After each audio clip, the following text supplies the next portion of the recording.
and our dear kababayans, a pleasant morning to each and everyone. On behalf of the Filipino community here in Hong Kong, we warmly welcome you to this wonderful celebration here at the Hong Kong Flower Show.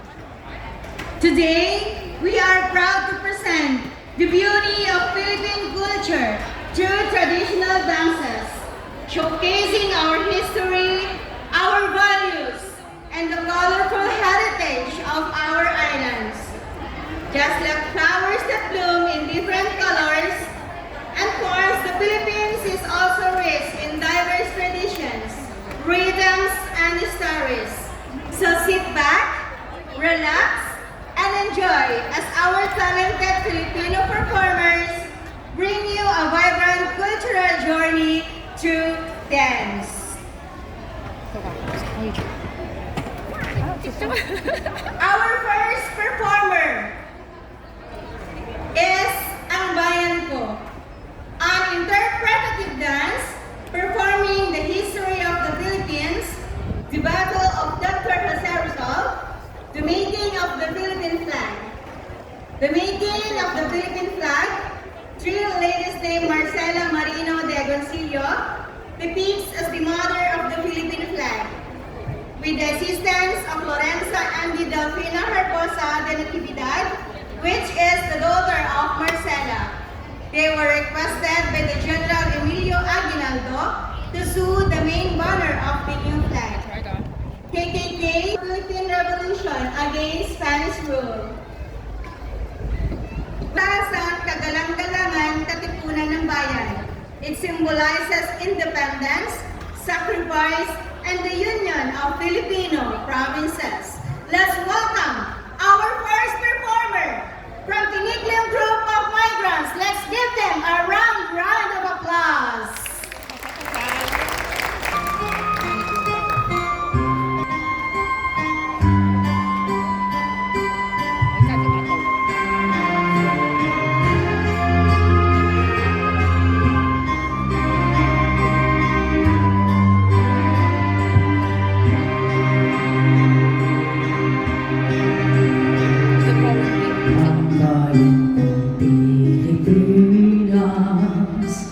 Lupain ng ginto't bulaklak, pag-ibig na sa kanyang palan, nakalay na ganda't dilaw, at sa kanyang iniat na bayan ko, nasaklak sa lusan.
That meaningful performance beautifully reminded us of the courage choices that shaped the freedom of the Filipino nation.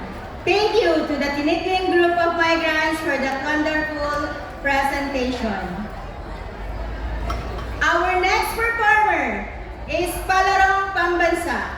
Palarong Pambansa is the Philippines' premier annual multi-sport event, identify talent, and promote values like discipline and teamwork, culminating from local school meets to regional qualifiers, bringing together young athletes from across the country to compete in various sports for national recognition and showcasing dance steps of the different sports, imitate some movements and balancing to create the Palarong Pambansa. Let's welcome our next performer from Star Pinoy Hong Kong Dancers. Star Pinoy yan. Star Pinoy. Star Pinoy.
Performance from the Star Pinoy Hong Kong Dancers, beautifully capturing the spirit of